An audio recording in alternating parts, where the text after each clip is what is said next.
Combien de jeunes, moi je suis presque certain qu'il y a des centaines de jeunes qui sont au courant de la nuit, mais vous avez décidé de venir. Les autres, peut-être qu'ils sont en train de voir TikTok ou match, ou Allah, Al-Muhim, où ils dorment. Mais c'est dit que toi-même tu sens que voilà, si moi j'ai quitté Dar Naïm pour venir, moi j'ai quitté PK pour venir, etc., de par ma volonté, voilà, je sens que je vais être récompensé par Allah subhanahu wa ta'ala. Mais c'est pareil également, si quelqu'un va faire le mal, eh bien qu'il sache qu'il est responsable. Le quatrième thème du message coranique, c'est la justice et l'équité. La justice est un principe fondamental du message coranique. Les croyants sont appelés à être justes envers eux-mêmes et envers les autres, même envers leurs ennemis. Ça, c'est l'un des messages les plus forts du Coran, c'est la notion de justice. Et aujourd'hui, on sait qu'on vit dans un monde injuste, mais les gens sont injustes, c'est pourquoi le monde est injuste, il suffit d'être juste. Donc chacun d'entre nous doit faire une révision, est-ce que moi je suis juste? Parce que la justice c'est un principe, c'est pour tout le monde, donc être juste envers soi-même, envers les autres, même envers nos ennemis. L'islam exige que c'est pas parce que c'est mon ennemi que je ne dois pas être injuste envers lui. Et ça, on peut prendre un exemple dans le Coran, dans la sourate 4, verset 135, ô croyants, soyez fermes en justice et témoins équitables pour Allah, même si cela est contre vous-même, contre vos pères et mères ou vos proches. Vous savez, ce n'est pas évident. Hein? Quand on te demande de témoigner et que tu témoignes contre ton père et que ton père est fautif. C'est facile de faire ce témoignage-là, que ta mère est fautive, que ton fils est fautif, que ton épouse est fautive, ou que témoigne contre toi-même. Vous savez, ce n'est pas évident. On a tendance à nous valoriser. Vous savez, le jour du jugement dernier, Dieu demandera à nos membres de parler. Et quand nos membres vont témoigner, la personne dira, mais vous, pourquoi vous témoignez? Moi j'ai nié, pourquoi vous témoignez?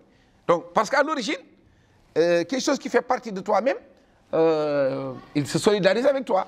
Donc toi, avec ta mère, tu es solidaire, avec ton père, avec ton frère. Mais l'islam demande à ce qu'on sache qu'il y a un principe plus fort que nos parents, plus fort que tout ça, c'est le principe de la justice. Et que pour la justice, eh bien, on doit témoigner contre nous-mêmes, contre nos parents, contre nos proches, et que si notre ennemi a raison, on doit lui donner raison. Et vous savez, ce n'est pas évident hein, que ton parent et un ennemi à toi ont un problème et que tu dises que c'est ton parent qui a tort. Nous tous on sait que ce n'est pas évident. Et si vous faites ça dans la société, ils vont dire, regardez-moi ça. Donc les gens vont être surpris que tu as été du côté de la justice. Le cinquième thème du message coranique, c'est la miséricorde et le pardon. Là également, c'est un message fort du Coran, c'est Allah est miséricordieux. Mais que cette miséricorde-là, c'est elle qui conduit au pardon. Donc, si quelqu'un demande pardon à Dieu, malgré tout ce que tu as fait comme mal, eh bien que tu saches que Dieu est pardonneur. Donc, le Coran insiste sur la miséricorde de Dieu qui dépasse de loin sa colère. Donc, on sait qu'il y a un hadith Qudsi où Allah subhanahu wa ta'ala dit que sa miséricorde dépasse sa colère. C'est-à-dire, aussi coléreux qu'il soit, eh bien, sa miséricorde est plus forte. L'imam Shafi'i, sur son lit de mort, disait « Ô mon Seigneur, j'ai beaucoup de péchés, mais je sais que ton pardon est plus important, que ta miséricorde est plus importante. » Donc, le musulman doit prendre conscience que ça, c'est un message fort, malgré nos erreurs, nos fautes, qu'on a un Dieu miséricordieux, un Dieu pardonneur. Donc, les croyants sont appelés à imiter cette miséricorde en pardonnant aux autres et en faisant preuve de compassion.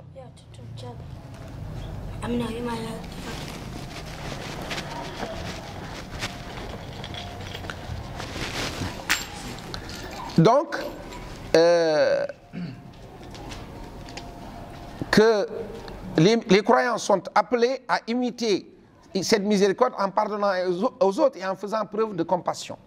Et on doit se rappeler que le pardon de Dieu est lié à notre façon, à notre faculté à nous de pardonner. Donc celui qui ne pardonne pas aux autres, eh bien Dieu ne lui pardonnera pas. Et c'est dans ce sens-là qu'on doit imiter cette miséricorde de Dieu. Nous tous on sait qu'on ne pourra pas être comme Allah subhanahu wa ta'ala parce que il n'y a personne sur terre qui va payer pour une action le centuple, etc. ou plus. Hein? On a tendance, hein, ton directeur, s'il est vraiment généreux, il peut te donner le double de ton salaire. N'est-ce pas? Le triple, peut-être. Mais plus que ça, il va dire, ah, on risque d'aller en faillite. N'est-ce pas? Eh bien, Allah subhanahu wa ta'ala est le seul qui, vous faites une action et il peut la donner, il peut vous la multiplier par 700. C'est-à-dire, cette miséricorde, on ne peut pas s'imaginer cela. Et il y a un hadith qui me marque à chaque fois que je parle du pardon ou de la miséricorde. C'est le prophète sallallahu alayhi wa sallam nous enseigne le jour du jugement dernier qu'il y a deux hommes. L'un d'eux, il lui manquait une seule bonne action et l'autre n'a qu'une seule bonne action. Vous voyez la scène? L'un d'eux, il lui manque une seule bonne action et l'autre n'a qu'une seule bonne action. Et les deux circulaient et celui qui n'a qu'une bonne action, lui, il sait qu'il est cuit. Lui, c'est sûr qu'il va en enfer. Et il n'est pas très triste, hein, parce qu'il sait qu'il l'a mérité. Mais celui à qui il ne manque qu'une seule bonne action, c'est lui qui était très triste. Parce qu'il lui manque une seule bonne action, il sait que le jour du jugement dernier, là, c'est pas évident. Celui qui a une bonne action a remarqué celui à qui il manque une seule action. Il est venu, lui a dit, je te vois triste. Il lui a dit, il ne me manque qu'une seule bonne action. Il lui a dit, la voici. Je te la donne parce que moi, elle ne me sert à rien. De toute façon, moi, je suis cuit. Subhanallah, cette scène va changer toute la donne. Alors, l'homme à qui il ne manque qu'une seule bonne action va venir devant le paradis. Et Dieu a vu la scène. Dieu lui dit, attends, toi, comment tu peux entrer? Il te manque une bonne action? Il dit, je l'ai trouvé, mon Seigneur. Il lui a dit, qui t'a donné la bonne action? Il dit, j'ai rencontré quelqu'un, il m'a donné sa bonne action parce qu'il m'a dit qu'il n'a qu'une seule bonne action. Au moins que moi, je me sauve du feu. Dieu lui dit, qui va être plus miséricordieux que moi? Prends-le par la main et entrez tous les deux. Donc, quand vous voyez cette scène, chacun d'entre nous, aussi énorme, aussi nombreuse que soient tes mauvaises actions, tu dois te rappeler que Dieu peut tout effacer, hein, et ça ne lui coûte rien. Ça ne lui coûte rien. Vous savez, Isa alayhi salam va dire le jour du jugement dernier, oh mon Seigneur, si tu leur pardonnes, c'est toi le miséricordieux. Donc, malgré tout ce qu'ils ont fait, hein, vous avez vu tous ces chrétiens entre guillemets là, tout ce qu'ils ont fait comme bêtises là, Dieu, Isa dit à Allah, si tu leur pardonnes, c'est toi le miséricordieux. Et si tu les châties, c'est toi le juste. C'est juste. Vous comprenez? Donc, la miséricorde d'Allah subhanahu wa ta'ala est immense et nous devons imiter Allah dans sa, pour avoir une partie de cette miséricorde. Le sixième thème du message coranique, c'est la vie après la mort et le jour du jugement dernier.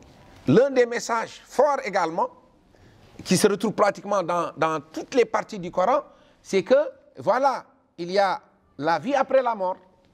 Et vous savez, les gens n'ont pas peur de la mort. Moi, personnellement, je n'ai pas peur de la mort. J'ai peur de ce qu'il y a après, quoi. Si j'avais la certitude que si je meurs, je vais au paradis, je suis candidat. Mais comme on ne sait pas là, c'est pourquoi quand on te dit mort, on dit on a Dieu. Donc le vieux là, le plus âgé là, si on lui dit Arma, Allah, on a mis. On n'a pas peur de la mort? Non, on a peur de ce qu'il y a après. Donc, c'est la vie après la mort qui nous tracasse.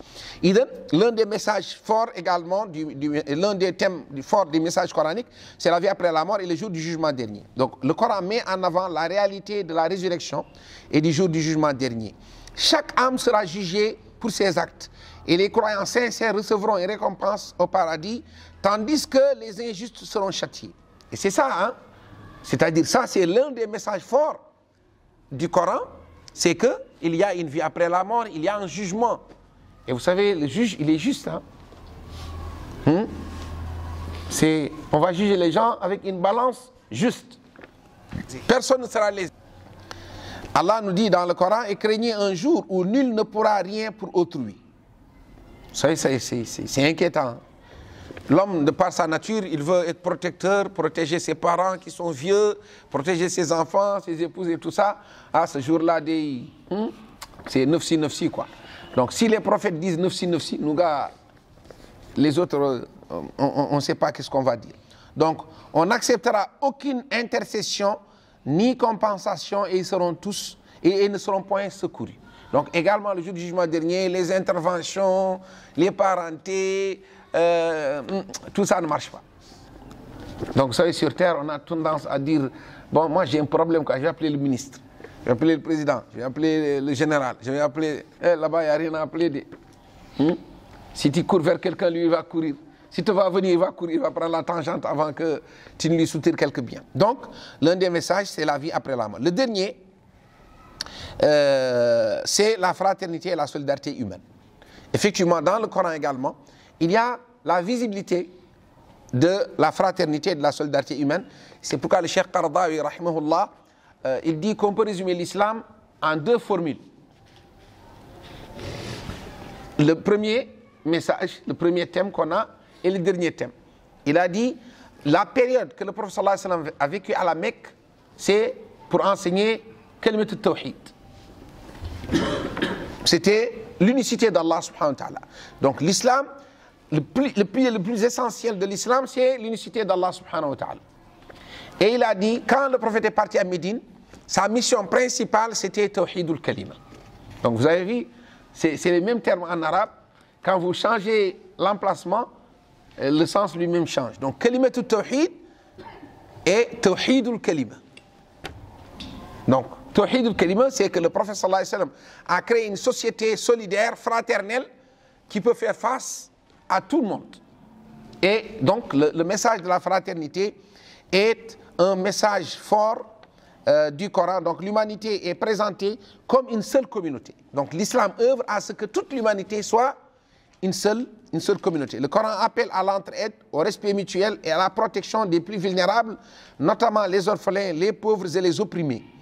Et dans le Coran, dans la sourate 49, verset 10, Allah dit, les croyants ne sont que des frères, établissez donc la réconciliation entre vos frères et craignez Allah afin qu'on vous fasse miséricorde. Donc voilà, ramassez rapidement les 7 thèmes les plus essentiels du message coranique. Donc le message du Coran est un appel à la foi, à la justice, à la droiture morale et à la responsabilité humaine. Il se veut un guide pour réussir dans cette vie et dans l'au-delà.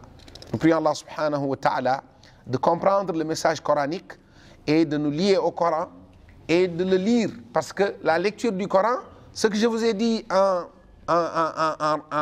résumé, quand vous lisez et relisez le Coran, en ce moment-là, vous pouvez prendre chaque thématique et vous allez vous rendre compte qu'effectivement, c'est vrai. Le Coran, vous allez voir plusieurs passages du Coran qui parlent de l'unicité d'Allah subhanahu wa ta'ala. Plusieurs passages du Coran qui nous parlent de la guidance, de la révélation. Plusieurs passages qui nous parlent de la responsabilité. Plusieurs passages qui nous parlent de la justice. Plusieurs passages qui nous parlent du pardon et de la miséricorde. De la vie après la mort et de la fraternité. Nous prions Allah subhanahu wa ta'ala d'être de ceux qui écoutent la parole et en retiennent l'essentiel. Assalamu alaikum wa rahmatullahi wa barakatuh.